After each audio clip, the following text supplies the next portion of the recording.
Morning, good morning, good morning, good morning. Just let the room fill up before we make a start. Welcome Adam, welcome David, Rigo. Good morning, The Chosen. Good morning to you. Welcome, thank you for joining. We'll just let the room fill up for a couple of minutes. And then we will make a start. Nice one, Dan. Appreciate that.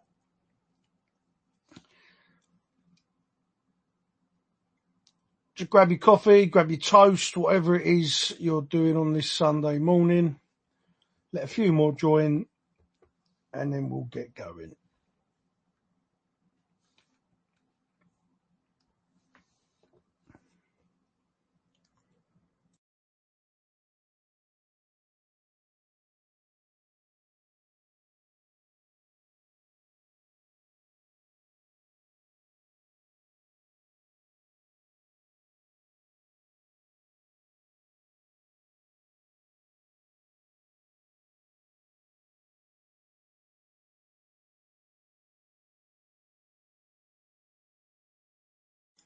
Well, we won't wait too much longer. Don't want to drag it out with no sound for as long as we need to, really. But we'll touch on what happened yesterday. Obviously, this is your Sunday morning post-match call-in show with myself, reacting to the result yesterday. A miserable day where Millwall come from behind to rescue a point late on at the death in the 93rd minute. Femi Aziz getting his first goal for the club, and a bit of an indifferent game. The first half, thought we was very, very poor. Thought it was one of the worst first half performances we've seen in quite a while. Probably one of the worst we've seen since Bristol this season.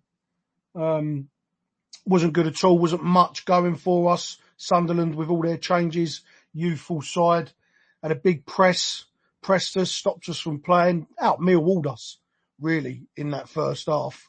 And then, the game was stopped due to two fans falling ill, one in the Dockers lower and one in Block 1 in the Barry. And first and foremost, we just want to start by saying we wish those people well.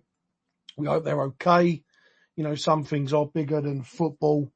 And it was deemed that they were okay and the game could carry on, and it did. We saw at the last 5 minutes of the half. I don't really agree with that. We had 15 minutes sitting in the dressing room, just call half time and add it on at the end of the game. But I guess regulations, you have to see out the first half, so I get that. And then we made changes. We made changes at half time. We went 4-4-2, brought Tom Bradshaw on, and we started to impose ourselves on the game. We imposed our will. We was on the forefront, attacking. We was getting some width, which we didn't have in that first half. We was getting runners in behind, and we really started to up the tempo. Josh Coburn early on catches Sunderland back line off guard, and it's one from 30 yards, almost catching Peterson out, but he gets down to save it. And then from the cross, Bradshaw on the corner, he should score. It's 3 yards out. It's a free header, and he's a striker. He's got to score. And then Tanganga again, long after it, he has a free header in the middle of the box, and again he should score. And when you think it's not going to fall for us, Harris makes a multitude of changes, goes free at the back, brings Imaku on, brings Aziz on, makes a multitude of changes, brings Langstaff on, brings Ivanovic on, playing with 5-6 attackers up top, and it paid dividends. Brilliant 30-second passage of play, if you can go back and look at it. Sunderland break, hit us on the counter, and they're one-on-one. Jensen makes a real good save.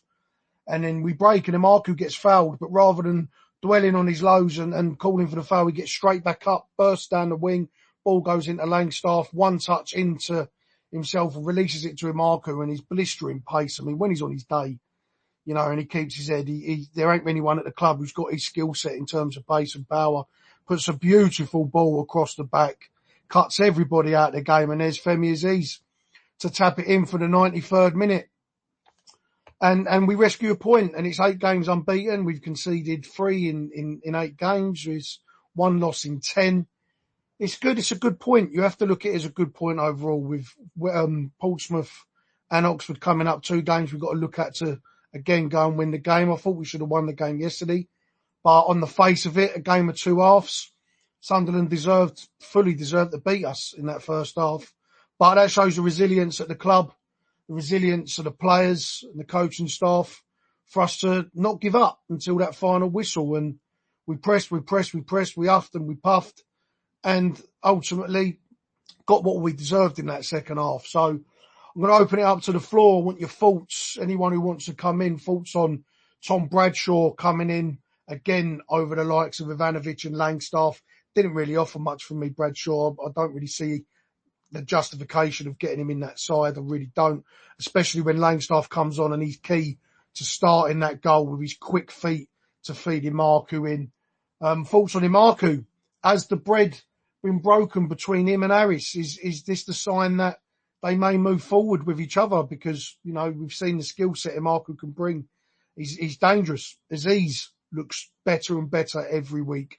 Really changed things when he came on with his width and his skill and his quick feet and his ability to cross the ball and get into them good positions. Ivanovic come on, was pressing really high, lots of pace and was causing problems.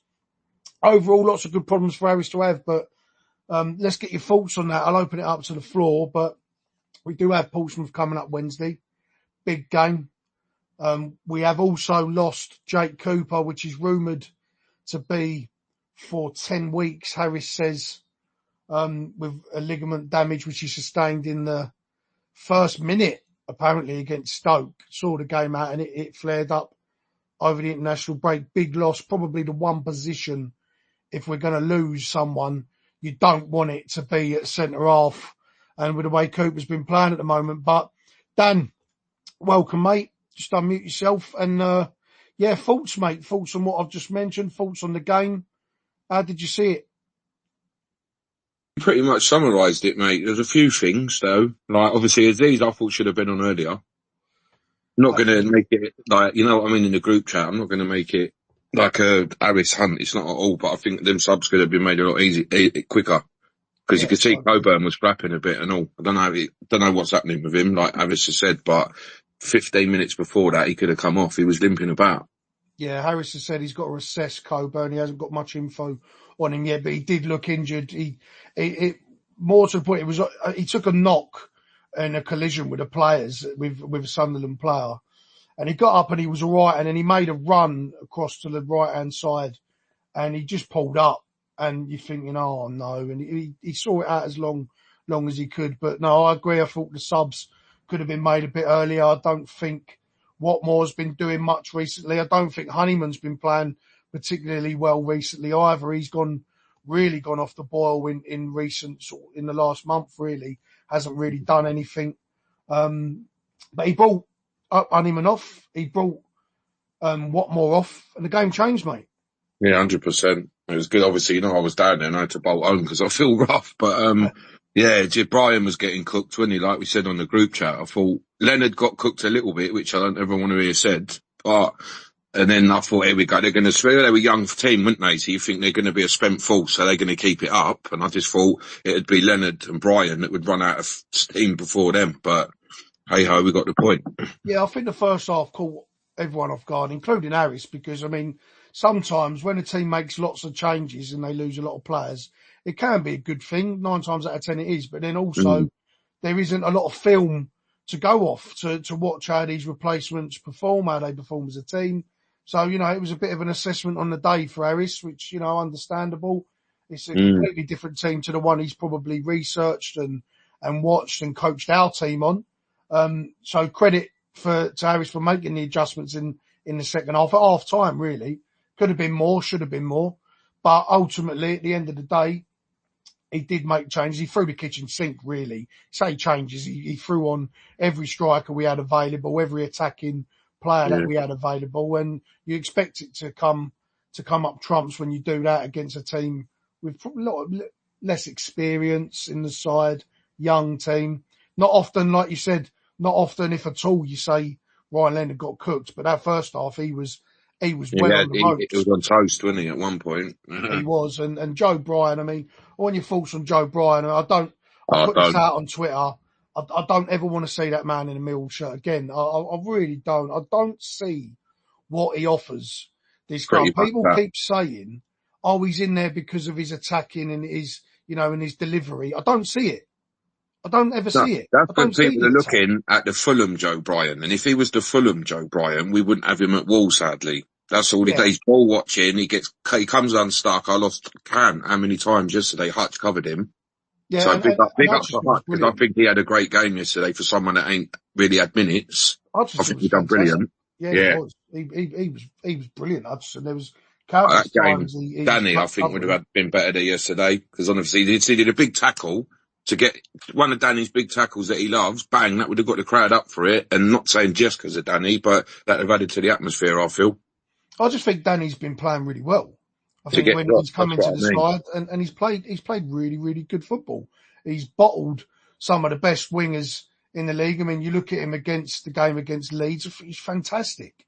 And he That's what played a I good mean. game against Stoke, and I think he made one mistake against Stoke, and the internet went mad. Oh, Danny makes one. Joe Bryan makes these mistakes several And he times a ball game. watches so bad. He ball He watches. plays such a high line. This is the problem with Bryan. Such a high line. He just gets roasted all the time. He doesn't Mm. commit. I just struggle. For me personally, look, open it up to the floor. If anyone's got any thoughts on it, send a request in. But yeah, I just don't see what he offers. But we got a request in from David. I'll mute up. Go on, see you in a minute. Yeah, come back in whenever, Dan, Yeah, mate. as always. But David, welcome, mate. Just unmute yourself. Your thoughts, mate. Thoughts on recovering a good point in the end. Yeah, very good. And I mean, obviously, second half was great, and I enjoyed it. First half, I don't think we created a single chance. I can't think of a single chance that we made. It was a bit, what I was really getting sort of annoyed about was he was playing. They were lumping it to Coburn, and Coburn actually did pretty well. I thought he won quite a few fouls, he won a few headers, but no one was playing off him. Nothing seemed to happen once he'd done that. He was so isolated. Yeah, And I I think, agree. that I thought was really terrible. And the end of Harris apparently said that we were fucking useless in our in the first half. And And I I think, tend to agree with him. and he's absolutely right. It was diabolical. Second half, we come out completely changed. We seem to have a different mindset and changed it. The thing I wanted to mention though was this issue around Cooper and what to do, because there's no way that Hutch is going to play 3 games in a week. I mean, that's going to be, I Yeah. think, that's going to be a problem. I think I read somewhere someone was suggesting moving Ryan Leonard to centre back and Danny Mack to right back, which I think probably is our best option. Although, as you said, Leonard didn't have a very good game in the first half, but I think that's probably better than bringing in Murray Wallace, isn't it? Oh, I agree with everything you just said there. And I've been an advocate of moving Lenny inside and putting Danny at right back. But, I agree. I thought Hutchinson was excellent. I thought he really was Yeah, very good. He played well. I think the real question is over his fitness, because if we're playing away, it's likely that we'll be playing more of that kind of, defensive mindset rather than going for it. And I think at that, with that kind of tactic, Hutchinson's fine because he's not being required to spray the ball about or make incisive passes. But my worry is his fitness. And I think that 3 games in a week for a 34-year-old player like him who's not played very much football in the last sort of few months, I think it's going to be a real struggle. So hopefully he'll bring. I think Murray Wallace is gone really. I mean, you might bring him on for a 10 or 15 minute cameo, but he's not really a starter anymore. Harding seems to have disappeared. I don't know where, and so we're really left with very little choice, aren't we? Yeah, and I don't understand what's happening with Harding, because by all accounts, he's a model player in the dressing room. Everybody likes him. And I know he has had a couple of bad games for us, but he's also had some really good games for us. He scored some Yeah, goals. a great game at Watford last year. I mean, he played really well, scored a good goal. I was there. That was at Vicarage Road. He played really well same. that day. But on the other hand, there's a rick in him, isn't there? That's the problem. I think Harris doesn't trust him. That's the problem. I think you're right. He's got a mistake in him. In fact, some of the Rotherham fans, I know a couple of Rotherham fans, and they said, he'll give you a great game and then he'll basically not. He just won't. He won't play. Yeah. There'll be a big mistake. But overall, I'm really pleased for Femi Aziz as well. I think he's a terrific player. I know he had a lot of critics at the early stages of his Millwall career, but I think he's a good player, very, very good player. And if you give him the confidence, I think he can be a really good player for us this season. Yeah, I agree. And you look at the price tag that we paid for him, and that probably played a bit of weight on his shoulders. Definitely did for the fans, because you pay that sort of money, you want to see production. Yeah. didn't really look at the races in his early starts, but he was only getting like 10-minute cameos here and there, and that's not enough to Yeah. give a player some confidence, but he's starting to get a lot more minutes, was starting a few games, and that goal was coming. I called it on the pre-match preview, if anybody saw Here that, we and I go. called it on the pod Here we that go. Days off. I thought I thought it was time he was going to nick one. I even said he was going to get two, and I thought we'd win the game 3-0. But it's been coming. He's been in good positions. He's had the chances, and I'm really glad that he got one. So I agree with you. I think to watch. He's a fantastic player. His feet, his pace, his awareness. He really is turning into the player that is warranting the price tag and the player that we thought we were going to get, because we went after him for such a long time as well. So you started to question, what have they scouted? What have they looked at? Because he's not doing it. For us to look at someone for so long, but he's playing dividends now. I think he's also got a good temperament. You hear him speak. I think he's got a good ethic, good work rate. And that's what Harris prizes above all else, in many ways, that he'll fit him, to use Harris's expression, with the group. I think that makes a big difference. So I'm very pleased, and I hope that he'll turn into the sort of player that we thought we were going to get when we bought him. I thought, just one other point on players, not one of Romain Esse's better games yesterday. I agree. Unfortunately, he picked the wrong option, and he gets very frustrated when things are not going right for him. But that's probably a good thing in a way. Shows he's dedicated to the cause. His tackling back is still very good for an attacking player. Still got very good stats on that. But yesterday wasn't one of his better days. I think problem was we were chasing the game, and I think, as with Jed Wallace sometimes when he was with us, he wants to do it all on his own. He takes on that responsibility, and he should lay off the ball a bit more. But, what a talent though. He's still a great player for us, and he can still turn it on, but not one of his better days yesterday, Romain. No, I agree. And I feel like he's been like that for the last couple of games. He's been doing a lot, but it's a bit of the worry with that is you don't want to overcoach it and tell him not to do it, because it's what's made him the player he is. It's what is going to get us the price tag that we're kind of looking at. All the clubs are looking at him for that ability. So you don't want to stop him doing still, it. isn't he? He's only 19, exactly. Yes. And he won a lot of free kicks on the edge of the box. And, oh, yeah. And he, overall, we've got to enjoy him while we can. You don't want to stop him from doing that. You've got to understand what he is. And that's fair enough. But no, I agree with everything you said there, David. Appreciate it. I'll open up the floor again. Anybody else wants to come on and share your thoughts, let us know. But Dan, thoughts on what David just had to say there? All valid points, all points I agree with. Yeah, no, pretty much spot on, mate. Couldn't have said it any better myself. It was. Got to give him some slack for his age. He's still learning, and he's got a lot to learn, but he's still brilliant. But yesterday, it weren't his greatest game. Couple of times he was through, and it was like, just played a simple ball, and he tried to do a bit of magic, come unstuck. Foul weren't given, had a paddy. David's correct. Do you want to get on to your favourite player, Jay? My favourite. I do want to touch on, before I get on to Tom Bradshaw, I just want to talk about Casper Denore. Oh, he covered every blade of grass yesterday. He was immense. I mean, I said in my post-match, I thought he was man in the match. You could have given it a couple of them, but Casper in recent weeks is sort of he's doing Saville's job better than Saville. And this is no disrespect to Saville. I love George Saville. George Saville is epitome of a Millwall player and what it takes to play in a New Harris side.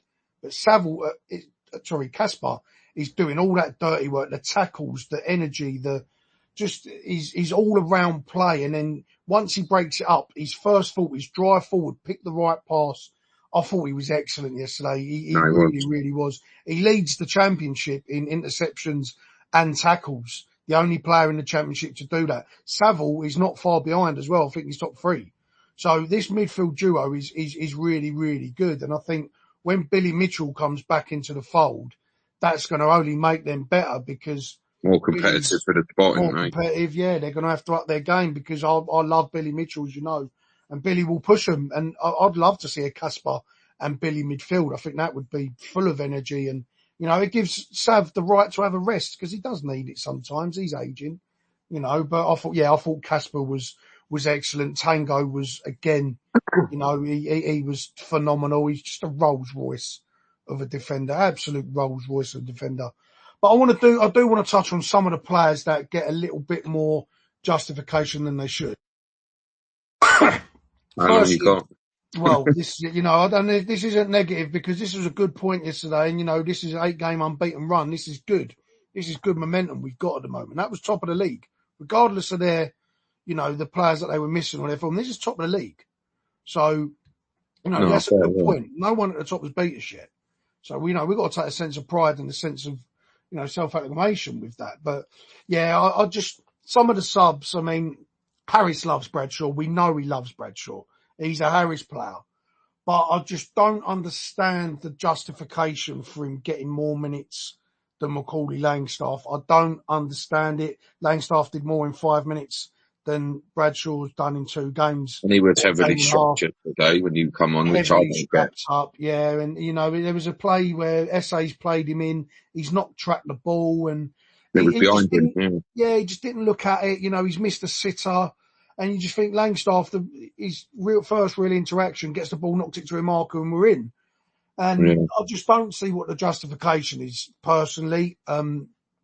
That's obviously something that we probably won't know from Harris, but Harris seems to enjoy him. And then George Honeyman. George Honeyman's really gone off the ball. I appreciate what George Honeyman does in that side, but we looked such a better attacking team, not just because we went 4-4-2, but because George Honeyman come out the side, I think. Well, we had them pinned in the second half, didn't we? I think the last half hour it was just attack, wasn't it? They were flapping. Yeah, I think Honeyman needs to be a central midfielder, personally. Obviously, he's never got the goals and assists as a 10, but his high press, his energy, his engine second to none. And that has been a big part of why we are on this unbeaten run. He's been a big part of that. But like Duncan Watmore, he's gone off the boil a little bit. And when players that don't offer that much outside of their energy and their press go off the boil, they go off the boil in a big way.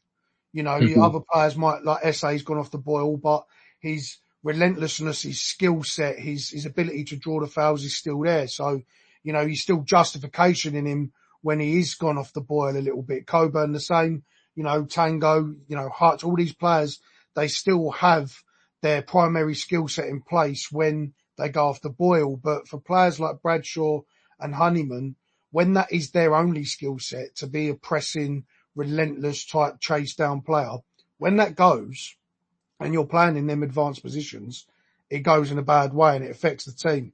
I don't know if Harris is going to look to change it up drastically against Portsmouth. I personally think he does make a lot of changes. I think he ultimately wants to go 4-4-2. He's now got justification, in my opinion, to go 4-4-2 with how that second half panned out. Big test again, Portsmouth, a banana skin game that we shouldn't overlook. But yeah, I agree. The subs probably should have come a little bit earlier. They really should have. Credit to Sunderland though, because they forced it. They forced us into it. That's a young team. Really, I think they're the youngest team in the league, and they're sitting top of the league for a reason. They travelled well. Their fans were brilliant. Credit to their medical staff as well. When our medical staff were dealing with an incident, their medical staff were straight on the scene for another. Everyone want to give commendments to everyone involved. The public services, the medical teams for both clubs, both sets of fans being patient and allowing this to play out with the faults of those involved at the front and not football on a miserable day as well. So yeah, credit to all them involved, credit to the club and credit to Sunderland as a whole. They deserve to be at the top for how they're playing, and they showed that in that first half. It's probably the best I've seen a team play at the Den in the first 45 minutes. They out-Millwalled us. They did what we did to other teams. Pressed us really high, put us on the back foot, went at us, attacked Ryan Leonard and Joe Bryan. They saw the weakness out on the width and they attacked it. I thought SA was a bit hindered, and what more hindered in that first half where we couldn't get them free. They wasn't hitting the channels because we was knocking it about at the back a little bit. We looked a bit lost in possession. And that is all credit to Sunderland, as it is a negative for us. But yeah, that second half, relentless. You definitely missed Cooper yesterday for the corners, because how many corners did we have? Yes, yeah, Cooper's going to be a huge miss. And, I've been critical of Cooper. Performances hasn't been there up until recently. He's been fantastic recently. But this is a man who has never missed more than 3 games in his career at Millwall and has played a lot of games. He's resilient. You know, he's the best trait a footballer can have is availability. You know, and Cooper's been that, and he's going to be a massive loss and a big talking point. The fact that he is going to be out for 10 weeks. So again, everybody, if you do want to get your points across, lots to talk about.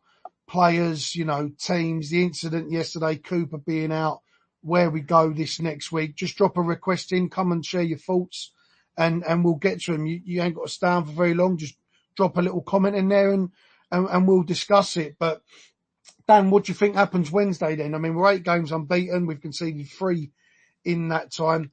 I do worry about the creativity because although we had all them attackers on, it's still we've only scored 1 goal and it was at the depth.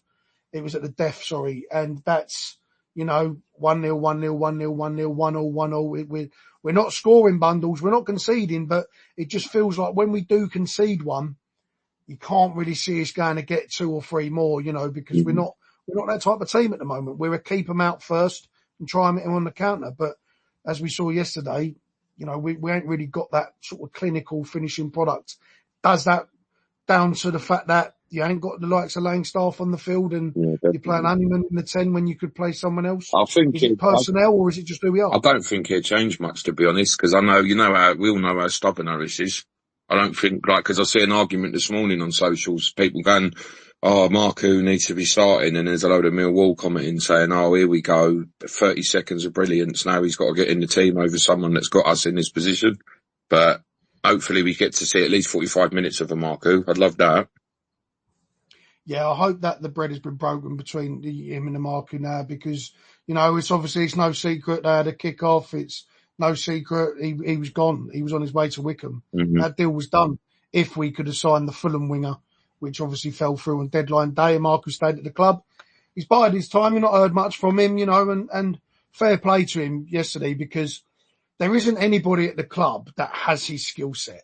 Now, I don't think he's a skillful player, and I don't think he's a game changer in that sense, but I still think I think, my opinion, we've hindered his development a little bit with a lack of game time because there's definitely something in him.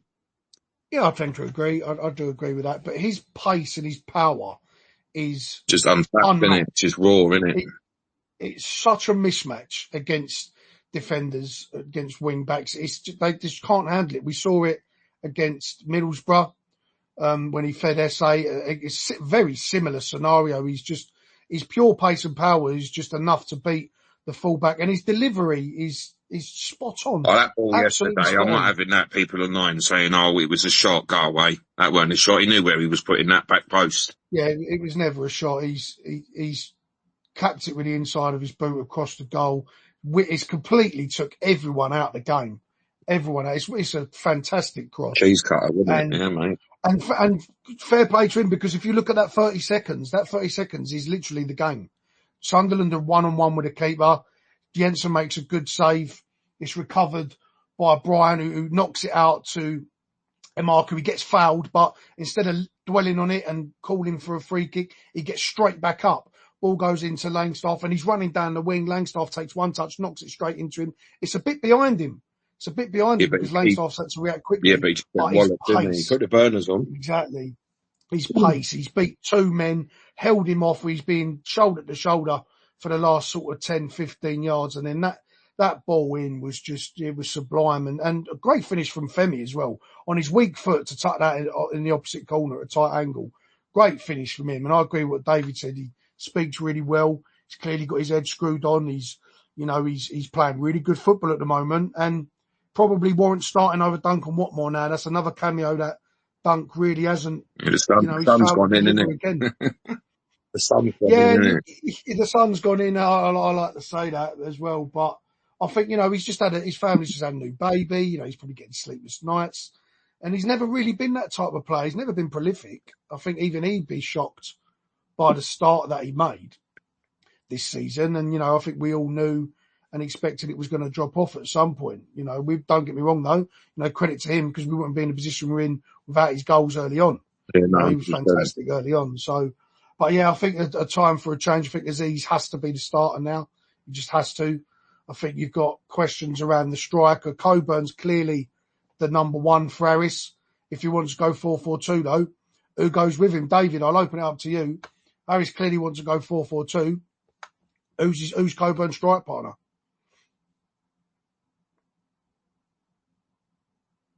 And David's gone, I think. Don't think he's there anymore. But no, I'll open it up to the room then. Like I say, get your requests in, get your comments in, and we'll get to them. Chris has got a comment. Chris Brown, friend of the shows, but Harris should have addressed the centre-back situation before the season because you can't rely on Hutch and Wallace. So now it's going to come back and bite us on the arse. And I agree, Chris. I think if there's one position you cannot afford to lose someone, it's at centre-back, Dan, no? Yeah, no, 100%. But after January's coming, I know Scanlon's not a centre-back, and I'm going off left field here. He's back, so the left side could be shored up, because I want to see a lot more of that Scanlon, because the way Liverpool are talking about him is if like he's God. So then we've got a little bit of against Luton. Yeah, it's just down to Harris, how he manages that back line with what we've got until we can get to the January window, I suppose. Yeah, I think we have to look at January as maybe I wouldn't go and spend big money in January. Depends what happens with SA, whether we spend big money in January, but you definitely got to look at probably 2 centre halves, in my opinion. You know, you look at the people that are probably going to go out the door. Murray Wallace, Harding. I expect Bradshaw to leave. There's a few on the cards that are going to leave, and positions we're going to need to fill. But centre back is definitely one of them, and the one position that we're not blessed in at the moment is centre back. And teams, we've been quite lucky because this is the time of the season when you get your injuries. A lot of teams now are picking up a lot of injuries. We sort of flipped it on our head because we got all our injuries at the start of the season. Now we're starting to get healthy and we was looking in a really good place, and then you get that blow where you lose Cooper, and it's not like you're losing for a couple of games. He's had a twinge. He's out for the Christmas period. He's out for January. Pretty much till January or the back end of, and which could really see our season, make or break it. Yeah, make it break if we want the playoffs. Yeah, I know what you're saying. In that sense, but we're touch on Portsmouth. So we've got Portsmouth in the week down at Fratton Park. A tough place to go. Will be a great atmosphere. They're not doing too well in the league at the moment. Their game was postponed, so they've had a big, long time to rest. Do you see any changes coming in Wednesday's game? Like I said, I don't know. He might tweak a little bit, but if anyone thinks Amaku's starting, they need their head testing. Not because I don't like him, but I just don't think he will. We'll probably get a lot more than he did yesterday, but he won't be starting. I think Savs, in my opinion, I might get pelted for this. Love Savs, not knocking him. I think he looks a bit tired, so drop Wintle in there to do the defensive duty and let Casper have a bit more of a free role. Might be wrong, but that's what I'd think. I agree with that. I mean, the changes I would make personally, I would drop Honeyman into the middle. I wouldn't give Savile a rest. I'd give Danny on as well. Danny's got to be on, sorry. Danny will have to play. Danny's got to play left back for me. Honeyman in the middle. And I'd love to see Aziz, SA in the 10, and then Imaku out wide behind Coburn. That pace, skill, power, technical ability, I think would cause so many problems. I think that would probably be the dream scenario for me. I don't think Harris and Imaku are best friends yet. I don't think that's going to happen. I like the team yesterday. When Aziz scored and he got the love from the team he should have, Imaku got quite a lot as well. They all went up to him and give him the old, well done as well. So I like that. Yeah, they did. I love that. And because they can all see, and even Harris at the end, he's kind of high-fived him. Marcus walked past him, they've high-fived, but Harris dragged him back. Harris dragged him back and give him a hug. And what Harris is like? Harris is a good motivational speaker. He probably said a good few words in his ears, like, fucking well done, that sort of thing, And that would have been good for Imaku. That was good for Harris. It was good for Imaku to get that out of the way. And he couldn't have done anything more with the minutes he had. He's gone from the last time he got a couple of minutes to getting sent off to this time. He's kept his head and he's give everything he's had. And we've seen what he can do when he does that. And it does open up a problem that if he does get more minutes and he does put in them sort of cameos, or he does get lengthy time and puts in some good performances, the question about him going out on loan with Duncan Watmore's drop off, you kind of start second guessing it. No, 100%. I think you'd have to, because you want more players at the club. The bigger the squad you got, the better you could deal with injuries and deal with drop-offs of performances. So no, I tend to agree, but I do think he makes changes. And if he does go 2 up top, I think you drop Honeyman out and drop him in the middle, or drop Sav out, and you have to stick Langstaff up there. Again, another good cameo for him. I don't see the justification in Bradshaw. I know a lot of the fan base like Bradshaw. I know Harris loves Bradshaw. Must be a kick in the bollocks, though, isn't it? You're looking at, like, you say you're in the dugout and you're looking at Bradshaw. It's not a dig at him, but he's aging. His knee and his leg or his thigh was all heavily strapped. And you think, well, how's he got on and I'm fighting fit here? Do you know what I mean? I've had more minutes than him in the last 2 months. Must be a kick. Yeah. And we can speculate on what them reasons are. We don't know, but, you know, Harris has managed things pretty well so far with certain players. You know, we've got to trust it until he gives you reason not to trust it. But yeah, that is the big puzzling one for me. But yeah, we'll open it up again. Like I say, ladies and gents, anyone that wants to come on, share their thoughts, just drop a request in there and you can come on. Ryan, we've gone back and forth in recent days on some subjects. I know you've got a lot to say. We share a lot of the same sentiments. So if anybody does want to come on, then yeah, come on. But Dan, 3 games in a week, you know, fully expected to probably win the game yesterday. I think 7 points will be probably the return I'd look for this week. I thought 3 of them was going to come yesterday. What do you see happening then? Do you see 2 wins against? I do, yeah, I do. I called it on the Friday night, didn't I? I said 7 points, but I just didn't put I did. I said 3-1, so I must have been smoking something. But I think, we're due Portsmouth, but we've got to be cautious. There's no point going there thinking we're Millwall, let's go. Like they ain't no mugs, like you say. They've had a longer rest. They didn't play. But I think I don't know. I think 2-0. 2-0 them. To us, sorry. Yeah, Oxford worry me more than Portsmouth. Because they're quite a physical side, they're a good side, and that Harris up top, he's a real good striker. And if we're missing players at the back, he's a danger man. He could play in most teams in this division up front, I believe, Harris. And even we looked at him, you know, Neil was after him. He was a player we was touted to be, or rumoured to be looking someone was at one of their games. He went to the game, didn't he? A few games to watch him or something like that. Yeah, and you know, and he's a real good player. And you know, Callum Brannigan in the midfield, like a Casper Denora in midfield general, he will cause us problems. So I worry about Oxford more than I worry about Portsmouth. We've already beat Portsmouth at Fratton Park. Granted, you know, they changed a lot of players, but you know, they're going to be up for it. You know, the league is going to be their bread and butter. They're fighting for their lives at the moment. And they're gonna give us everything, and we can't be complacent. It's you say it's a potential banana skin. I'm not going to drop the old Millwall bipolar, but it can be a banana skin. Yeah, it can be. But listen, we're sitting 8th in the league, 2 points off the playoffs. Oh, yes. They've got to be looking at us with a bit of fear as well. Teams should start to fear us now. We ain't getting walked over by teams. You know, we went away to Stoke, got a good point. Stoke, a good team, especially at Stoke, and we don't normally travel well at Stoke. So we've been blessed with a lot of home games recently where we've picked up some good points against some big teams. Now we've got to go on the road back to back against 2 teams that we're probably expected to win. And when we're expected to win, normally don't. So I hope we can change that mantra of the club and Harris can freshen it up. Not too much, but, you know, needed freshness. And get some quality in there, because if we can get 6 points out of these games, we're sitting in a real good position. Watford dropped points, you know, Sunderland dropped points. West Brom drew, didn't they? West Brom drew. I think West Brom scored their first goal at home in a long time. Burnley done us a favour as well, beating Bristol City, so they couldn't breach the gap or gain on us. Yeah, so, you know, teams are doing us favours as well as we're doing ourselves favours. So, you know, we just got to keep that momentum up and try and build on that. And 6 points these coming days will be massive for that, because again, we go into a busy schedule. December's always a horrible month that makes or breaks team seasons.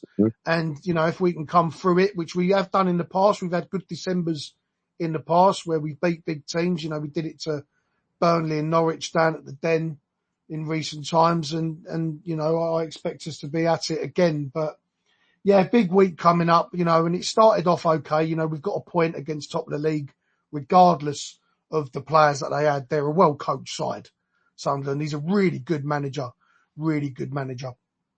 Did the incidents at the Den with sadly the fans falling unwell play a part in Sunderland dropping off a little bit, giving us time to regroup, assess, giving Harris time to regroup with the players and get his points across? Probably did, because momentum really did change after that. We was on the front foot for that final 5 minutes when we come out, and we didn't look back, and Sunderland just couldn't get out of their half. Yeah, knew it was coming. Like I say, I was watching and I knew it was coming because they were just hemmed in, and you was like, come on, it's got to happen. There's a corner. What was the corner stat in the end? Because we had a run of corners where I was like, Jesus Christ. Yeah, we had a lot, and we did nothing. We struggled to do anything with it. The set piece takers, again, Joe Bryan literally comes from the opposite side of the field to take a corner, and sometimes they're all right. You know, they're put into a good area. But then sometimes when he can't beat the first man, and then he's got to try and diagonal himself across the opposite side of the field to get back and defend, especially with how quick Sunderland were trying to break, just did worry me a little bit, and did put a little bit of a lopsided feel to the game at times. But we were relentless that second half. That second half was probably one of the best second halves I've seen us play, but without actually creating much, because we was getting into good areas, but not really bothering the keeper. And it felt like a win, didn't it? That draw felt like a win. It did. Yeah, it really did. And that's really, people could say, a few Sunderland fans, Millwall celebrated like they won the World Cup. Well, fuck me, we've won the World Cup 3 times this season. That's amazing. It's like get the stars stitched onto the fucking badge, mate. If you're criticising fans for celebrating a 93rd minute equaliser, then football's the wrong game. They'd do the same though. They'd do exactly the same. They're just bitter lemons, isn't it? The old fucking celebration police. Fuck them. Football's a game of emotions, and that was probably the epitome of what football's about. That first half we was diabolical. Second half we completely turned it round, and you go from I remember talking in the group chats that I'm in saying this is as bad as I've seen it. No, it was. It was. First half was definitely like ballers against Muppets, and we were the Muppets because it just looked like, Yeah, and in the second half, sitting there going, that was real good football. We knocked it about. We was relentless, and you can't keep that up for 90 minutes. Understandable. You ain't going to play that way for 90 minutes. But it was literally kitchen sink, and we did enough ultimately to get something out of the game.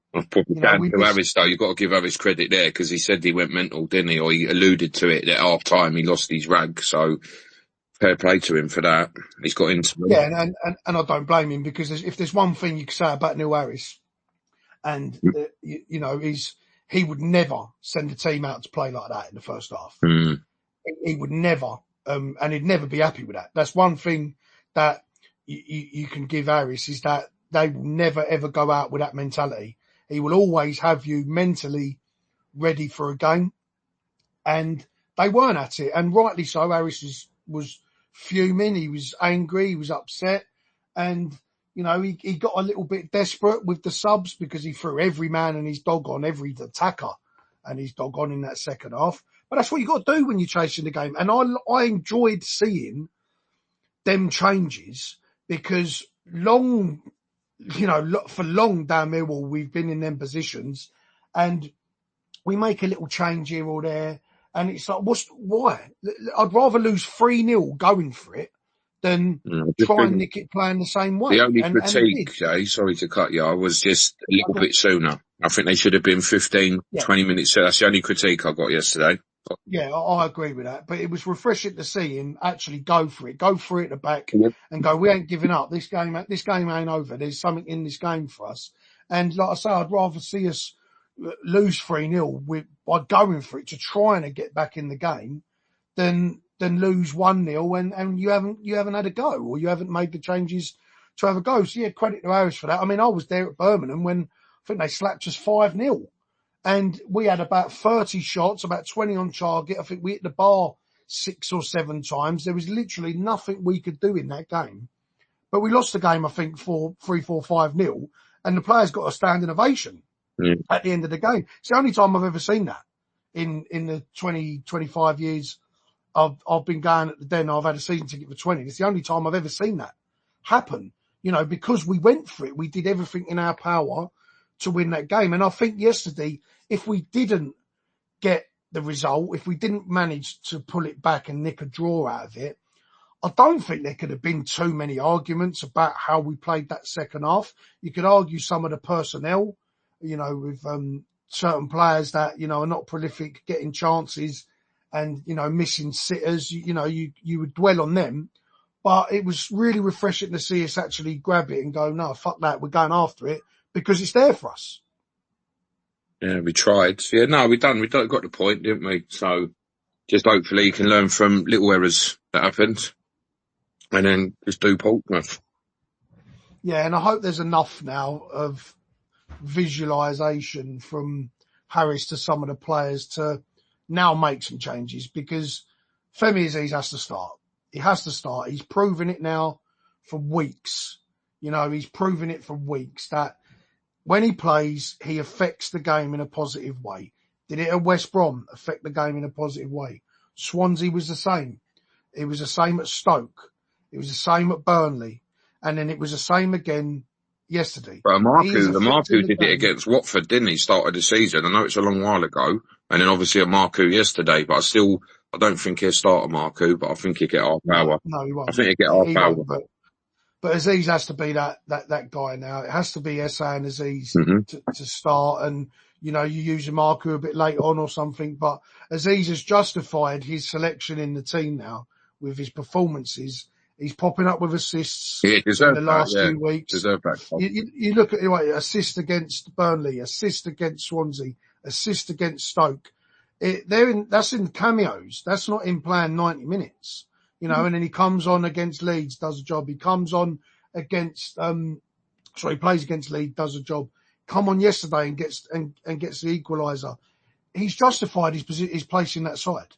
He really has. And I think hopefully Harris sees that now and now turns the reins over as his place to lose and doesn't treat it at, if he does have a bad game or an off game, isn't quick enough to return it back to Watmore. I think he has to stick with Aziz now because he's clearly the best option, clearly gives us the better intent and the better outlet to get back into games and to score and create. He is the better player.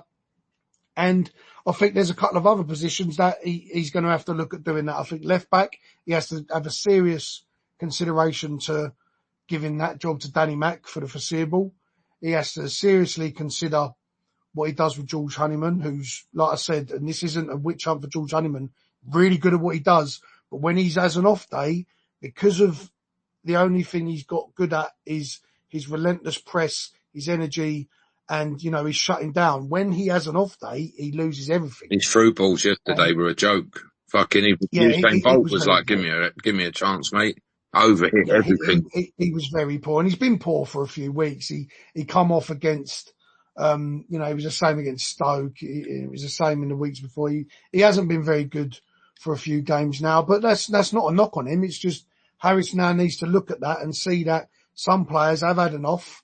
And Honeyman may just need a rest. If Billy comes back, that put the cat amongst the pigeons, wouldn't it? So hopefully. Yeah, when Billy comes back, that will be massive. I'm a big fan of Billy Mitchell and what he offers us and what he'll offer in terms of making people up their game. Sav and Casper are going to have to perform not just because of Billy's a good player, but because of how Harris feels about Billy. Harris loves Billy. Well, he gave him his debut, didn't he? His pro debut. Gave him his debut. And Billy was instrumental in keeping us up last year.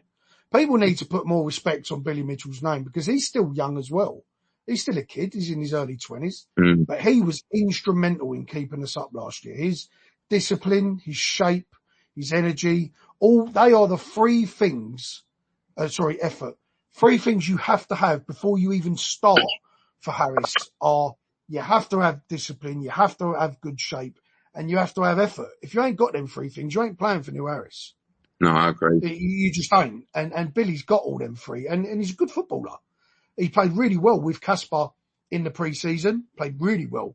I think them two would be really, really good together, especially with how Casper's developed into that enforcer with his tackling, his shutting down, his relentlessness to do that side of the game is, I think you have to look at that. But we've got another comment from Chris. Again, Chris says, when is Scallon due to return? Move Lendog over to the middle and have Danny Mack at the right back position. I agree. I don't know when his return is. I think it's pretty soon. He keeps I putting think up on he's Insta, not far away. soon come. He was up in the West, the executive yesterday, so he kept putting Yeah, he things was. like Yeah, I see his post. soon come Yeah, and he all is that. back soon, which will be a welcome, because then you free up another position, which is helpful, especially with the injuries that we got at the back. So yeah, that will be welcome because I really enjoyed his cameo He looked against rapid. Luton. I thought He he looked was good. rapid. Yeah. And he looked like a good defender as well, not Yeah. just like he looks a bit lightweight and you think, oh, he's one of these Premier League attacking type fullbacks who doesn't like to get dirty. He was getting stuck in, and that's how he hurt himself, getting stuck in. So, I think I'll be pretty excited to see him. I agree. I think he will give us a better outlet than what Brian's offered us. Brian hasn't offered anything for me. He's the epitome of 1 in 10.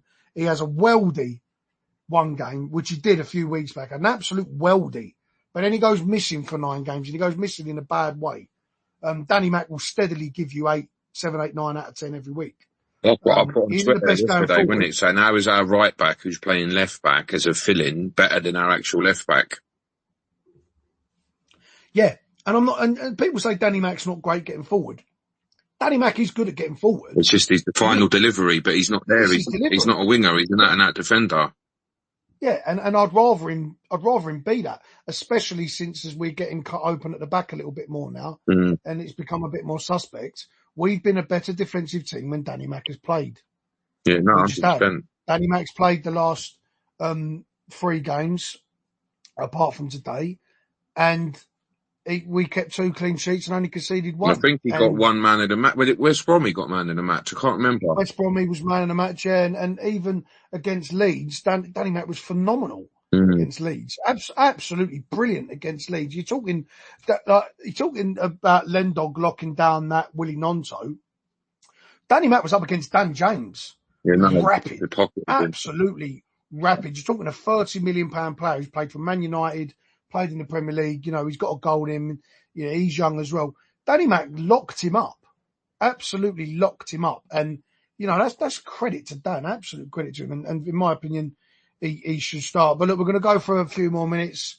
We'll start wrapping it up. We'll get some predictions for Wednesday and do some final thoughts. But if anyone does have any thoughts that they want to come in with and want us to touch on, get your requests in now. We'll go over and we'll hear your thoughts and we'll touch on what you have to say. But Tricky Ricky's just popped up with a comment and says, "What more is like Forrest Gump?" Yeah, he is. He is. I thought the first half though, and this might get pitchforks, but I actually thought first half he was probably one of the better players. He was probably the only one that was. There was countless times he was just running with the ball down that left-hand side and trying to cut inside, but because everyone else was so poor, he had no outlet. But can't we all chip in for a neck brace for him? Just like the coaching that guy's had in his career, obviously. Look up. He never looks up. Yeah. That's a big hindrance. He's just a head down and go one cut player, and that's if he looked up, he'd be dangerous. But it's the way he is, isn't it? Yeah, and look, don't get me wrong. Duncan Watmore will always give 110%. Always, he's not a lazy player, and he by any stretch. I won't ever say that about Duncan Watmore. He will give you everything he's got until he can't anymore. And that's his best trait. Yeah. He will. The sun's gone in now. I can't get out of my head. Yeah, he's so transparent. He ain't. Nuclear Man out of Superman 4, isn't it? Nuclear Man. Yeah, Nuclear Man. Yeah, but that's his game, and we understand that. He knows it. Harris knows it. He's done. Pretty good this season. He has been one of the better players, especially at the start of the season. Are they both out of contract though, Honeyman and Watmore? They aren't at the end of the season. Yeah, but both of them are out of contract. So who do you think, like listeners and yourself, do you think they both go, or either, or what are your thoughts on who would you get rid or who would you keep? If Harris is in charge, I think he will try to retain. Honeyman would probably be the first choice. I don't know if it depends on the players that we let go as well, because we've got a rich vein of players out in them wide areas now. You've got to look at Adam Mayer's coming back. Mark, who will be here. SA won't be, but you've got Aziz. So it will be interesting to see if he brings both back. And I on think the if old anyone business was going model to as go, well, with playing youth going forward, obviously seeing that yeah, transition slightly, he's not going to retain all the old guard, is he? So that's what I mean. no, I do think Watmore would be the one that doesn't Get get retained, that. yeah. Yeah, I do. I do believe that it would be Honeyman that gets retained. Chris is coming. Apologies for the bigger chimney comment on Friday. I meant you need a bigger chimney to get the presents down because you're a kind and generous fella. Oh, that's really nice of you, Chris. I still hope that you win tonight, because then it sets the Broncos up for a better spot in the playoffs. But we can talk about that on Twitter. But Yeah, get off of there, that's appreciate it. that, mate. Not because I'm fat. I mean, I am, but yeah, I'm not as fat as Father Christmas. But yeah, Tricky's come back in. Do you think Langstaff or the big Serb are sitting on the bench thinking, how's Bradshaw getting on before me? Old 100%. boys club. Hopefully he's gone in Jan. Absolutely 100%. Could not agree more. I don't understand. Probably Ivanovic. I probably think Ivanovic understands a little bit more, because he's come to a new country. He's completely raw. He will probably, just appreciate whatever time he gets. I think he needs to be managed a bit better. But Langstaff's got pedigree in this league. I don't care what league you're in. If you score the amount of goals he has, if you're in positions, it will come. And he didn't come to this club under the illusion of being told, "Oh, you're going to be a bench player." There's no way in hell he came under that. No, well, Dan Hughes at the fans forum, Harris openly Yeah, said, me and Mickey heard him. He said he's the most he credible recruited him. striker he's ever worked with. His instincts are second to none. Gobble, gobble, gobble. Almost sucked him off. And if anyone's going to beat my record at this club for goals, it will be him. So that just makes it more, what's going on then when he's not playing him? I personally think Bradshaw was gone in the summer, and Tactical injury against Leyton Orient. yeah, but I think you think at the time we didn't have Coburn, we didn't have Ivanovic. It was literally Langstaff and Bradshaw. And I think if we had got the Coburn deal done earlier, if we'd got Ivanovic deal done earlier, maybe Bradshaw probably goes at that point. But then you are left with an inexperienced striker room. Or there's a theory, it could be, is it Harris saying my balls are bigger than yours to Gallon? Could it be that? In playing Bradshaw, you don't know. Possibly, but then, I've also heard rumours that, been told that Bradshaw's got to play to help engineer a move. I've heard similar, yeah. Which, for all the flaws Bradshaw has, he's not a clinical player. He does run relentlessly, and he has been a model player for the club. He's carried himself really well, and he always does give 110%. Bradshaw is that type of guy, and when he does depart, he will deserve a decent send-off, because he has given everything he's given at this club, and we've got to appreciate that as well. He whenever he's called upon, he's been out there strapped up to like a mummy, and he's still giving everything he's got.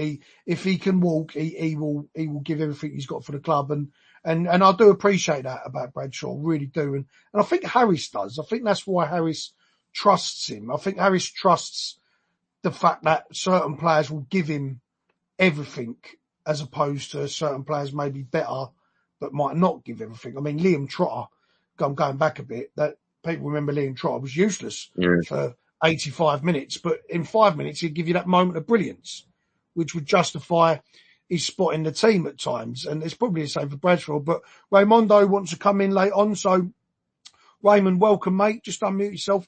Thoughts on what we've been speaking about? Thoughts on the game yesterday, a point rescued? Thoughts on the team selection and what we've been talking about and where we go from here? Hello, lads. Yeah, sorry, I missed the start of this, but I've been on here about 10, 15 minutes. Yeah, well, I thought it was great yesterday. I thought, it felt like you say, it felt like a win. Do you know what I mean? We're not going to win every game, but seeing their team, I worked with a Sunderland fan, and he said that, that Mundell was out, Bellingham was out, the right back was out, then the left back was out, Roberts. I'm thinking all their best players, all the players I'd be really worried about, other than Rig, weren't playing. So I'm thinking, like, with our form, home form, like, we're never going to get a better chance. But I thought they was really good yesterday. I thought the two wingers were fucking brilliant. So I just thought it was a really good game. They battered us not battered us, but we didn't have a chance in the first half. They just completely nullified us, and they look really good. But then second half, yeah, roles reversed, and we like ripped into them, and it was just brilliant. You know, sort of like shit weather, late, sort of it got dark by then, everything, and I thought we really deserved the point. I'm glad we got it. Yeah, no, absolutely. You have to treat it as a point gained. You do have to treat it as a point gained because, and ultimately, Sunderland are the top of the league. You know, and as you rightly said, we ain't going to win every game. So, you know, we can't be too angry that we haven't won the game because we've kept the unbeaten run going and we showed a lot of grit, a lot of desire, a lot of, you know, quality and 7 like points I say, off 3 teams that are going to be there at the end of the season. I'll eat that all day long. Absolutely, 100%. And Sunderland are going to go and batter teams this season. They're going to go and play better teams than us and win, you know, and that's a testament to how we've been playing lately and how defensively resolute we are and how we don't give up, how we play till that final whistle. And we did that yesterday in typical Millwall fashion. Yeah. I mean, totally. 3 little points I want to make. First one, obviously, we're massive fans of SA, and like yesterday, he seemed to, even as a fan, I was watching him and thinking he would get the ball and then he would like skip round someone, but immediately there was someone there, so he had to skip round them, and then immediately someone else is there, so he's got to skip round them. And a few times he lost the ball, and there was a few moans and groans around me. Not as bad as like say Watford first game of the season, where people were going, oh, you know, fucking run down the wing, lazy and all this. But you know, I think he's gonna look. He's young, yeah. He's gonna be a very, very, very good player. But with youth comes like inexperience, and he's gonna try things, and they're not gonna come off. Do you know what I mean? Yeah. But I think you've got to be patient with him and think. As I say, I think, yeah, he's gonna have games against Leeds and Burnley. He didn't really do a lot. He had to do the graft. He didn't really get chance to, you know, do all the sort of like, you know, flicks and tricks and whatever. But I did think yesterday, okay, a few times he got the ball and what people would say like, oh, release it earlier and all that. But I think you've got to look at it, and I think teams are looking at him there as like a danger man. 100%, yeah. So like I say, when he gets the ball and he sort of like drifts inside, he drifts past someone, but there's someone else there. So then he's got to drift past them, and then there's someone else there, and then it just becomes harder and harder, and then he gets closed out. But I do think that's a good thing. So that's the first thing. What do you think? Yeah, I absolutely agree. I wouldn't change him. He's getting this Premier League attention and so on and racking up the numbers he is because he plays like that. Don't overcoach him. Let him do his thing. There's certain players in the world, right? And I'm not putting SA out there with the best in the world, but there's certain players out there that you just have to let them do their thing. Yeah. Because it comes up trumps more times than it doesn't. And the fact that he did have a dip in form, right? And he did have a bad day at the office, but he's still putting the effort and he's still doing the other side of the game, the defensive side of the game. He's not letting his head drop. He's not just going, oh, it ain't falling for me today, or fuck it. He's getting back, he's defending, he's doing that work as well. That's testament to him. Big testament to him. But it's also testament to Harris for allowing him to express himself, for giving him that freedom, because you can't hamper that. If you start telling him not to do it, you literally lose everything that he's got that has put him in the shop window. Don't overthink it. I mean, Ricky's come back in. He said SA was trying hard yesterday. Just a bad day at the office. It happens in games, but at least he's trying things. And I agree. Absolutely, 100% agree. And he is young. Can't carry the whole weight of the team, can he, either? So, yeah, but no. Yeah, and we've got to remember, he's playing international football as well. You know, he is playing for the England youth setup. And, A lot of pressure on his he shoulders. does need a rest at times. You can't, you can't overplay him and run him into the ground, even though he's young. Harris is coaching him pretty well at the moment, I think. He's managing him well. We are getting the best out of him. But the key thing, like I said, when his performances at the top end of the field drop, he's still delivering at the other end. He's still giving everything, still helping out, still defending, and still giving his commitment and his effort for the team. And that's all you can answer. We'll start to finish up now, but we'll finish up on what Ricky's got to say here, and I'll pass it around the room, and then I we'll think get Ray some had final another thoughts point after. in there as well. Raymond. Did you have another point, Ray? Yeah. Well, just Go on, mate. a couple of quick ones. Just first of all, I think it was your tweet, Jay, about yesterday about Amaku like having like the only one we've got with like the pace and power. Yeah. And totally agree. Do you know what I mean? I know obviously Harris don't seem to fancy him. There's been a clash there, whatever. I see him screaming out, digging him out of the Orient game. But, I really hope yesterday that Harris would have sort of like, because all the players straight away went to Amaku. So they know that he's sort of been, well, I'm not saying ostracised, but they know what's going on. I would have, and Harris did, but I would have liked him to have mentioned him and sort of like, put his arm around him at the end and said, look, we all want the same thing. Do you know what I mean? That's all I want from you, and now, I'll get, you're in my thoughts now going forward, and you'll get minutes. I think he did drag him back yesterday, Ray, because I know you said you only just come on late, but he did drag him back because of Marku. Jay made a point. He walked past Harris, but Harris pulled him back and give him like, well done, sort of thing. Right, okay. With that Harris, I weren't sure. From where I was sitting, I couldn't see. I was looking for that, but I see someone. He walked past someone, and fair enough.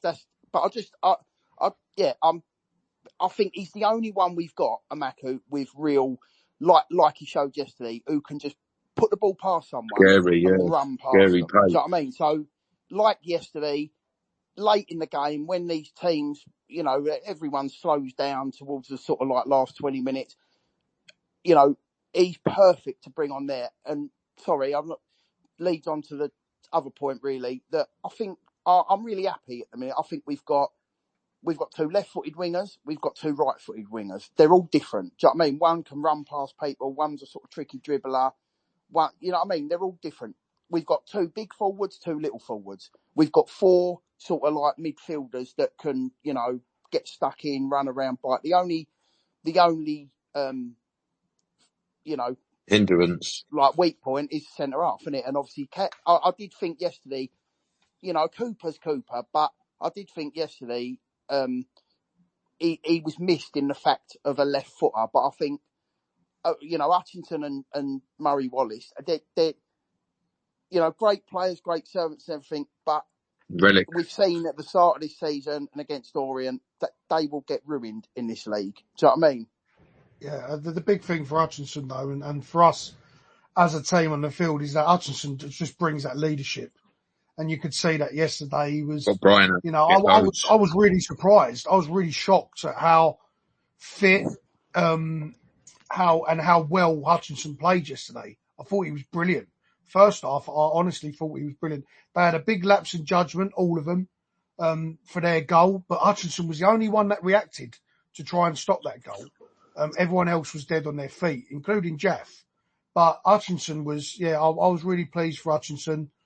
He's a club captain. He's been an incredible defender for years.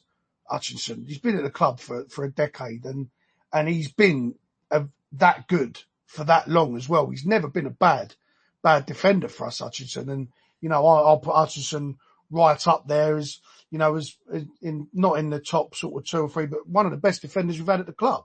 He deserves that, and he deserves a proper send off when he goes, because he's been our club captain for a long time.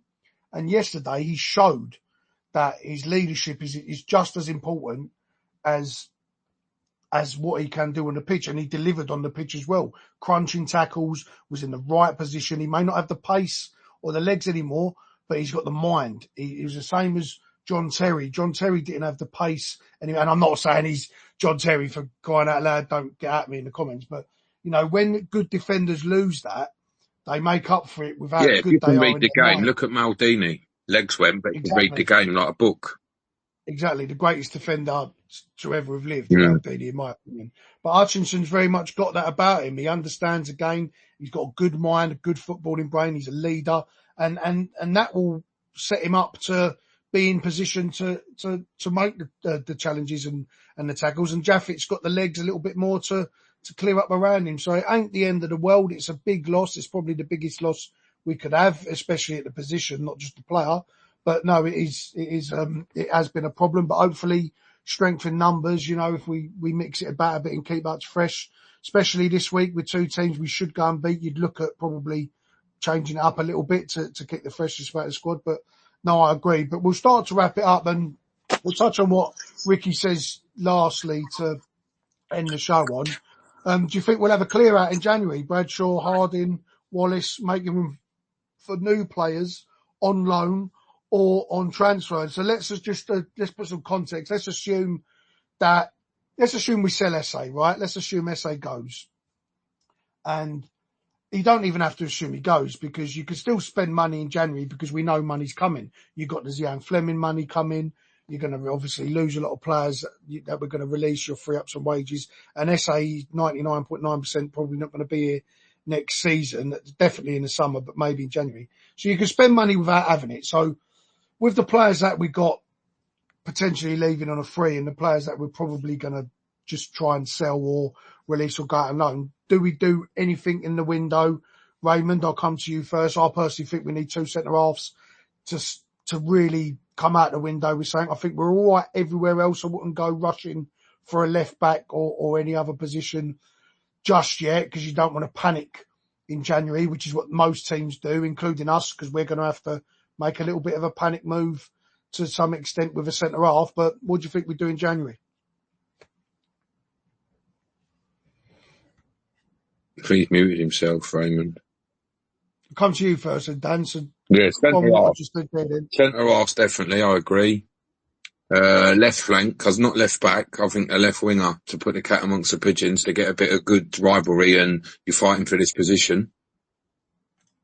I don't know about centre mids, because we have got a good mix when they're all fit, but I don't know, like if SA goes, like we all know he's going to go eventually, we need someone. Is Aziz going to step up and be our SA, or do we get someone else in that's got decent potential or got a big bit of, like where we got the money? Do we go out and get that Peterborough guy or someone? Yeah, I think you have to look at some loans as well. I mean, we're going to have to send some players out. I think Dan Kelly needs to go out on loan. I think you could probably look at Ivanovic might be a candidate to go out on loan. Truman's going to go because he's just a weight Truman thing as well. Yeah, and Truman, credit to Truman and Crawley, they're raving about him at Crawley. He had a welded the other day. I mean, he put on a fantastic performance. I'll probably look at sending some out on loan, maybe Massey, Kelly, Harding, Wallace, Mayer. Brothers. You've got quite a lot of players there. If we do have a clear out, we've got to replace them. Yeah, but we're going to have a pretty heavy kitty to be able to do that, depending on how much we do get. You've got Kevin Nisbet, you've got to try and offload as well. Zian should get his money. SA will get some money for him, and you never know what could happen with Tanganga. Teams might come in for him, and we should be bracing ourselves for it with his performances. So we will be able to. We'll have the kitty to replace these players, but we need to manage it a bit better. I think January, you don't want to jump in January and overhaul things because if we're in this position in January, you've got to start looking at making a playoff push, and you want to keep the camaraderie and the togetherness together as much as possible without disrupting it too much. Mm-hmm. But I do think we lose Harding, Wallace, Bradshaw, Hutchinson, Truman, probably Duncan Watmore, maybe Truman or Roberts. Maybe Roberts goes and I keep Truman. What? We do lose all them in the summer. What about Brian? And then Brian goes. Yeah, Brian can go. You sell him for an all shit sandwich. You could just release him.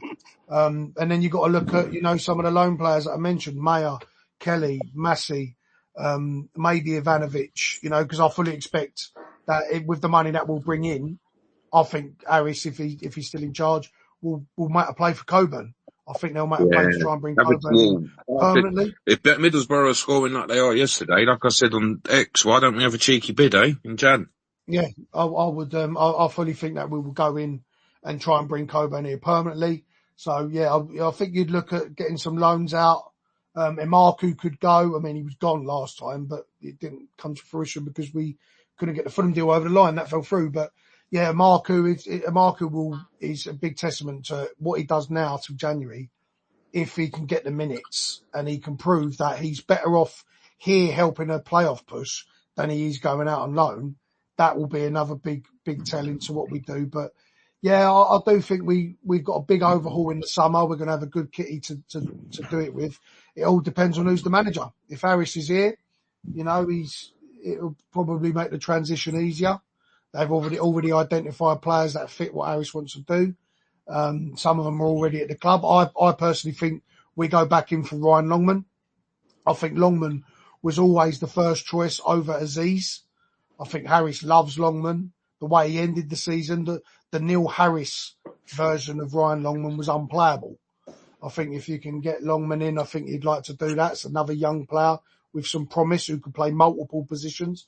So I think it depends on who the manager is come the summer, because, it'd be upsetting for Harris if he leaves the club, stayed up, or just misses out on the playoffs, and he leaves and another manager comes in. He's got all this money to spend, all this rare talent. I think that'd be a bit of a kick in the teeth, a bit of a bollock move. But, if Harris is here, which I expect he probably will be based on what's happening now, it could be a very, very, very busy summer, or busy January, as it probably needs to be with getting the centre halves in. But Raymond, if you're unmuted now, mate, your thoughts on what we do in January? Any players going out? Any coming in? Yeah, sorry.